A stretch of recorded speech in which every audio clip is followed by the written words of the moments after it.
parler de bijoux à présent. On passe du coq à l'âne, mais on est comme ça dans cette émission. Mais il faut que ce soit hétéroclite. Mais oui, on a de tout. Elle nous a amené de très jolis colliers, dont un que je porte, l'autre vous le portez. Exactement, en agate, un sautoir. Avec de jolies pierres. Oui, des pierres naturelles, des pierres semi-précieuses. C'est les bijoux de Véronique Cifarelli, donc une volonté de faire, parce qu'il faut une volonté de faire pour créer, pour se faire connaître, pour perdurer aussi. Donc elle a aussi une activité parallèle, tout simplement, comme beaucoup de créateurs que je rencontre, avec une personnalité tout en douceur aussi et surtout un amour inconditionnel pour sa création phare, le collier Brunella.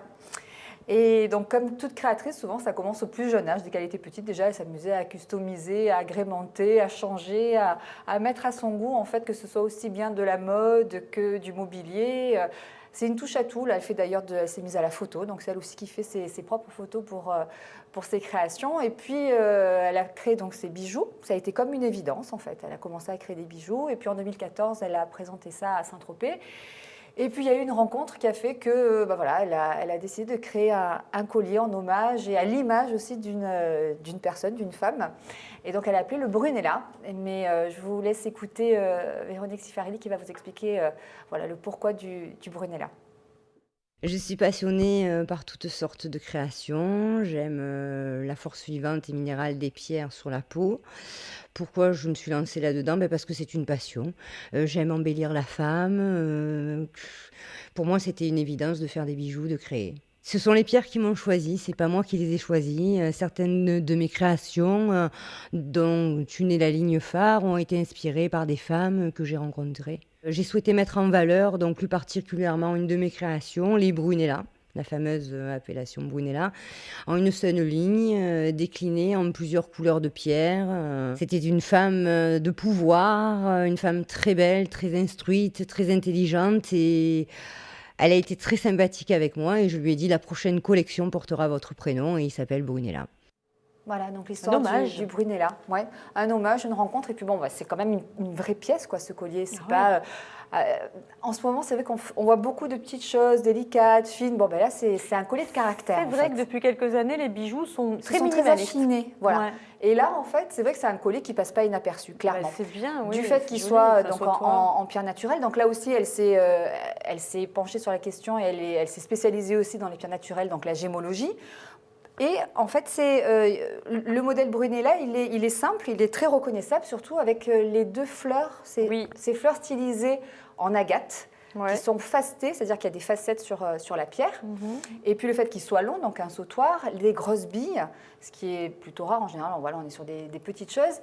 Et le fait qu'il soit en pierre naturelle. Donc elle décline ça à l'infini, que ce soit, là c'est de l'agate bleue, celui que vous portez c'est de la sodalite avec des fleurs en opale, ça peut être de l'œil de tigre, de l'onyx, elle le décline vraiment en fonction des pierres qu'elle trouve. Et il y a aussi le ressenti. Des couleurs aussi du coup, donc et les pierres, couleurs. Alors parfois, des couleurs qui vont être plus proches des teintes, on va dire, automnales, hivernales, et puis après des choses plus claires pour l'été. Ouais. Et donc, elle a 4 modèles, on va dire, phares, qui sont toujours sur des sautoirs, colliers, avec quelques bracelets aussi. On a donc le Brunella, donc avec des billes rondes ou facetées, c'est-à-dire donc qui brillent, vous savez, voyez cet esprit un peu, il y a des facettes en fait sur la perle. Après, il y a un côté qui est plus rock, c'est le Black Spirit, où là, il y a une tête de mort et des croix. Après, il y a aussi le Brittany, avec fleurs toujours, ces petites fleurs d'agate, et des croix aussi. Et après, il y a le Dea d'Elesia qui, lui, est plus estival avec... c'est peut-être celui-là qu'on voit? Non, c'est pas celui-là qu'on voit. Il est en fait avec des fleurs en ébène et des cœurs en céramique. Et dans des teintes un peu plus claires. Donc ça, c'est vraiment ces pièces phares. Après, il y a donc des bracelets qu'elle décline. Mais après, il n'y a ni boucle d'oreille, ni bague, tout ça. Et puis, comme c'est un collier, c'est un peu... Comme un peu un gris-gris, exactement. Il y a le fait, quand vous l'avez porté, on me dit « Ah, c'est froid, c'est la pierre. » Sur le moment, c'est vrai que dans le coup, la pierre est étonnant, froide, mais après, ça y est, là, je l'ai adopté. Et puis c'est vrai, c'est quelque chose qu'on aime bien tripoter. Vous savez, ça fait un peu chapelet. Oui, exactement. Ah oui, mais il n'y a pas tort. C'est vrai, je n'avais pas fait le rapprochement, c'est moi. une invitation à la méditation. Oui, et puis il y a un lien affectif. Alors, chapelet, c'est plutôt chez les catholiques, mais les bouddhistes aussi. Oui, aussi, ils ont tout à fait. Et on le roule comme ça dans les doigts. Avec les boules. Il y a vraiment un rapport sensuel qui se fait. Mais les Grecs, ils ont le comboloï.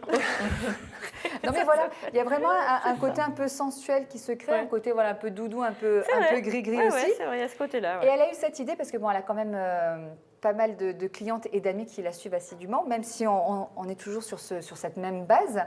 Et elle a créé comme ça les Perles du Sud. En fait, les Perles du Sud, c'est des femmes à caractère, des femmes avec une forte personnalité. Et donc, elle porte ses créations et à chaque saison, elle change. En fait, elle fait un appel sur Facebook en disant qui veut se prêter au jeu de porter. Ce sont des ambassadrices. Des ambassadrices, exactement, comme Sandra Chalinet. Oui, présidente des terrasses du port. Qui maintenant est passée chez Constructa. Ouais. Que ce soit aussi Nathalie Arlabos, qui est dans les relations publiques. On a aussi Thalie Testoferi, qui est de Protocol Agency, ou sinon Dominique Girardin, vous savez, du ventre de l'architecte, le restaurant du Corbusier. Exactement. Donc voilà. Donc il y a un lien affectif qui se crée avec ce bijou hors norme. C'est vrai c'est une pièce à part entière.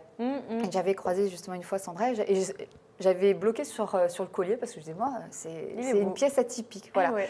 Donc, une jolie rencontre aussi. Alors, comment ça se passe si vous voulez voir Akli voulait savoir ça tout à l'heure pendant l'interview. Alors, pas de boutique. Où est-ce qu'on la trouve? Pas de boutique. Donc, parfois, justement, elle est représentée dans certains points de vente. Mais sinon, donc, on peut la contacter via son site, via aussi les réseaux sociaux.